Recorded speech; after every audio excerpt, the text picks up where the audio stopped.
Hello, this is my interview for Human Resource Management for summer 2025.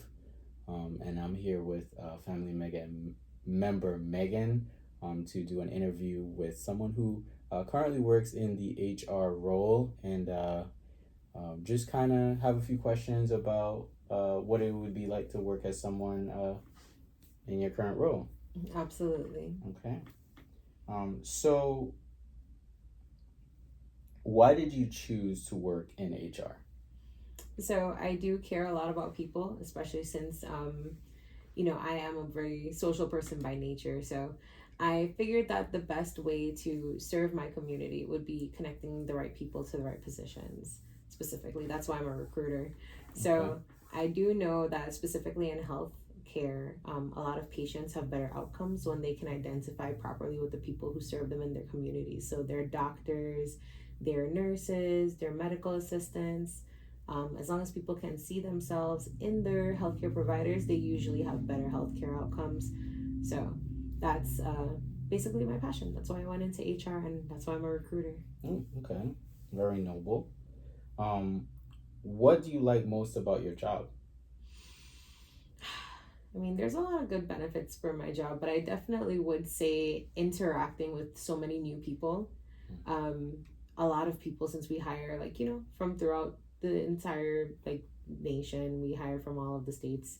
So we do have people coming in from all walks of life, previous backgrounds, and work histories that are different. So you always get a little bit something different every time you meet somebody new as they come in through the onboarding process or even through the interviewing and recruiting process. So you do meet all kinds of people, and that's kind of my favorite thing. Okay. Um, what would you say is the most challenging part of your current role? Um, I would say there are a few difficulties. Sometimes you work with a lot of big personalities, and sometimes that presents their own set of challenges. But on a day to day basis, I definitely would say that scheduling can get a little bit crazy, especially with working with so many different people. We have people that we're onboarding locally and people who are still in the process of moving from other states.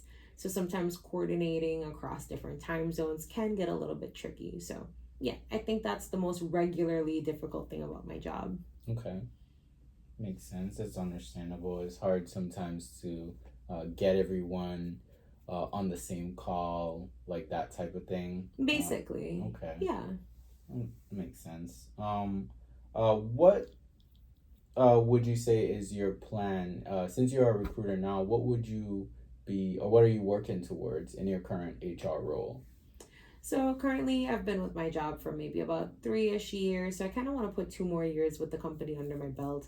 And then I really want to get into employee relations management, which is basically just managing your employees, relationships, if there's any, just basically working on retention. Basically, working on retention, to say it simply. So, when you have a positive work culture and work environment where people feel valued in their positions and their compensation and their benefits, they kind of understand all of the things that the company has to offer, you're more likely to retain a lot of employees. And Okay. when you have employee retention, you also have patient retention. So, it's kind of why that's my passion Okay. or my So end goal, sorry. So you would say that when you look at your current role as a HR recruiter, and then you're looking towards employee retention, Mm-hmm. you feel as though that HR retention of personnel will then, lead to stable growth for the company or the private practice in the Yeah, long run. absolutely. Okay. So it is a pricey process to onboard. We're putting a lot of everything into our employees. We're sending them up for benefits. We're putting a lot of resources into training. So, Mm-hmm. because we do offer paid trainings like most companies should. So when you are in that training process, it's kind of like a delicate balance of, wanting to let your employees shine and do their best work and also giving them a smooth and easy transition that will lead to burnout a lot less often, which would require us to then have a higher turnover rate and require us to hire more people to replace people that are leaving frequently. Okay. So it starts with recruitment, but then, you know, once that relationship is established and that person is a permanent employee, employee relations management Okay. to help with retention. Okay. Yes, I definitely see how that would be a very, very valuable role. Pause. Um, Go ahead. I definitely see how that would be a very valuable role. You know, within the human resources department. Thank you. Um, do you feel as though with this role, what is the work life balance like? Is it something that you feel like you come in, you can put it on as you come through the door, and at the end of the day, you know, just kind of take it off and leave it behind? So a lot of my coworkers and I, we've been talking about this a lot lately. Work life balance is really important, especially as we have more hybrid and remote roles that like kind of pop up. So you know, HR is kind of an in between. At least at my office, we have more of a hybrid format. So when the work is right in front of you, you're at home, you do tend to work straight through lunch breaks and everything like that. So one of the things we've been working on for our hybrid remote workers is definitely setting up scheduled blocks for breaks, and scheduled times to be like, you know, emailing each other, no emails after hours, stuff like that. We're really just trying to develop that culture of having like a separation between work and your actual real life balance. Mm-hmm. So by the time you punch out on Friday, hopefully you're pouring into yourself all weekend, indulging in your hobbies, indulging in relaxing times, so that on Monday you come refreshed and ready to give your best to the company again. Okay. So Yeah. your team is just kind of trying to set some boundaries on, you know, like differentiating between, you know, the work time and we're off the clock, Basically, basically. it's a little bit difficult, especially like in this like you know, post COVID, where there was a giant boom of like hybrid and remote workers, like all of a sudden. Mm-hmm. And then again, just having that easy access. It'll take me 2 seconds. Like my computer's right here. I can send a quick email. I can send a quick text message to check on this thing, to check on the progress of that thing. But really starting to set boundaries, especially this year, is like one of the initiatives we're working on, has helped so much in, you know, giving more of that work life balance. Yes, it's very important. Um, my other question that I was wondering is you mentioned like, you know, the pressures of, you know, when you're at work and then trying to differentiate that balance.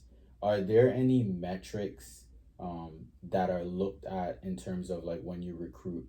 Do they expect you to recruit a certain amount of people, or is it kind of just like a case by case basis where when they need someone to fill a specific role, then you kind of go out, put your feelers out, and then find somebody? Um, what's the process like in that? So we do work on a case by case basis. It's not a super busy practice Okay. compared to some larger you know, healthcare practices that we have in the area. Mm-hmm. So I basically onboard between like, you know, about 10 people a month. It's not the most busy, but we do have a different way of doing things. Okay. So for the most part, most employees are onboarding for about 3 weeks. So Okay. 3 weeks of training. Part of that is, you know, going through like written and like visuals, like videos and stuff like that, demos.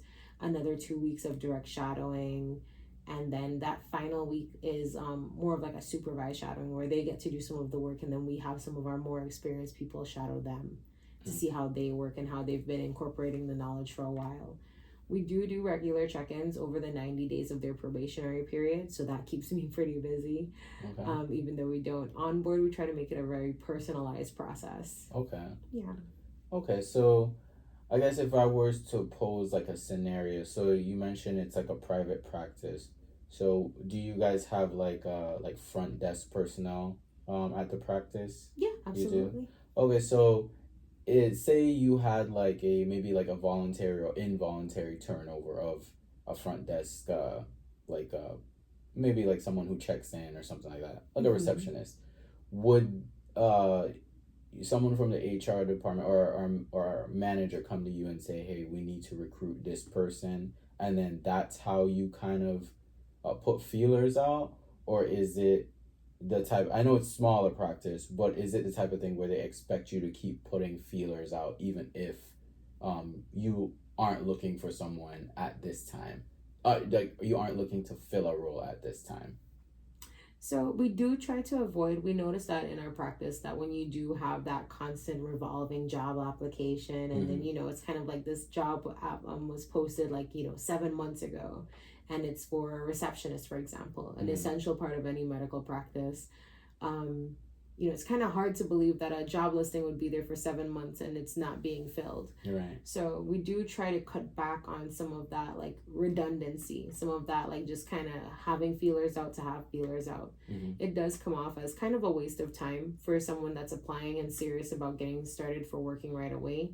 So once that person submits their 2 weeks to us, especially for a position like a receptionist, it's not a job that's necessarily super difficult to fill initially. Like you will get like a good amount of applicants. So we do try to wait until we receive like a letter of resignation or like a 2 weeks notice. It's not always perfect. Sometimes things happen and people have to leave before 2 weeks are up, but that's okay. We just make do with what we have until we can go through the process correctly and hire the right people. Right. Hire the right people. I like that. That's a good way to put it. And then just in closing, since I am in HR human resources student, is there any advice you would give to someone like me who's looking to come into the role? As corny as it sounds, I definitely would say don't forget the human part of human resources. Okay. I definitely say that, especially when you get into your roles and it's really, really busy, you have like, maybe 10, 12 personalities that you're managing at a time and like working with everybody's schedule. You're also dealing with managers and like existing employees, and it can get a little bit crazy. Definitely remember that you are that person, you are that liaison. When someone is applying to a job and they want to make sure that they're able to provide for their families, you're the person helping facilitate that. Right. If somebody is an employee at a position, an employee at your company, and they're maybe having a tough time and they're trying to, talk to HR and try to figure out how to like do some conflict resolution, you are that person there for them. So just remembering that even though it might seem like you have like a little desk job pushing some paper, you do serve a really important and a very human human-based role within that company. Okay. Yeah. That I will keep that in mind. Yeah. All right. Well, thank you so much for your time. Absolutely. It was very nice talking to you. You as well. All right. All right. Bye. Bye.